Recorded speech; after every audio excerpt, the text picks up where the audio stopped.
I'm imagining a room, a dark room, and I am the source of light. I wouldn't be able to see myself in the same way that light cannot be seen, but I'm the source of light in that dark room. There's a refracting glass or some kind of a lens. When the light shines from me through the lens, in that very instant, all the walls of the room will be lighted up with a picture. The lens is what produces the psychedelic pictures. The light cannot be seen, but it's a lens which, upon refraction, the lens creates the image all around me. I find this analogy or experiment very educational indeed. You see, we are all the light. And the light within us is the Torah. It is the true wisdom. But we cannot really see the light. What we can see is only the reflection from the refracting lens. And so all around my room now, I see all the lights. And it's because of the refracting lens. I'm asking myself a question. The light I cannot change because the light is me. It is only the refracting glass, the refracting lens, which I can change. And this refracting lens is what affects my world. If therefore I get a proper lens can produce beautiful scenery, I will be able to see the beautiful scenery. But if I put a lens which is evil, then I would be seeing evil all around me. Notice therefore the power of the lens. The light in us is in every man.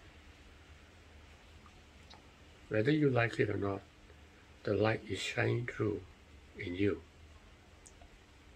The only problem is the eyes, how you see your world.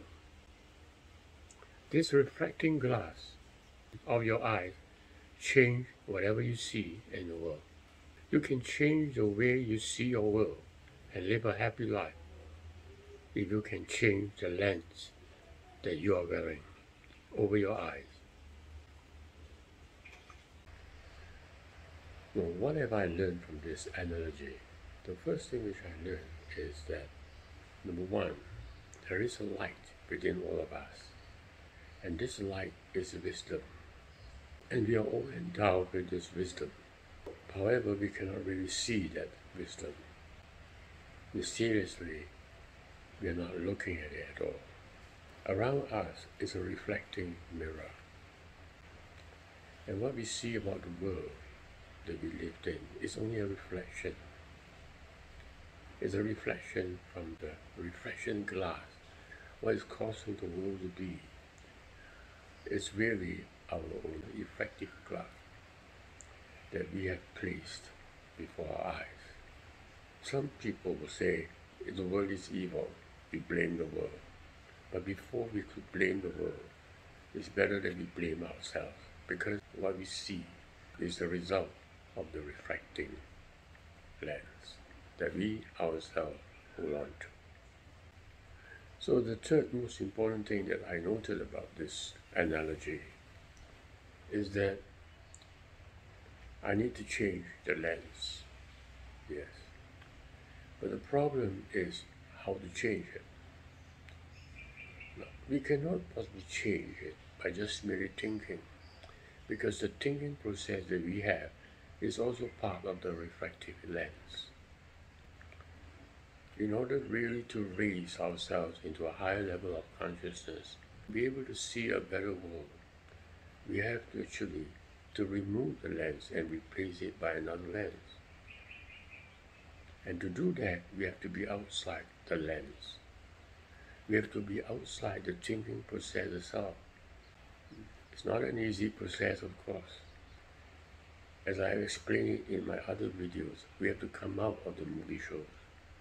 We have to be outside the world we lived in so that we can change the refractive lens. And there is one more most important thing. I was inspired of this analogy by a verse which I read in the book of Solomon, in the book of Proverbs. If you read carefully this verse, which I'm now showing to you, you'll find what he's trying to say is that the commandments of God, if you obey them, it is like a refractive lens that will change your world. Is that possible? Yes, it is possible. I perfectly agree with Solomon. Discover more in my videos.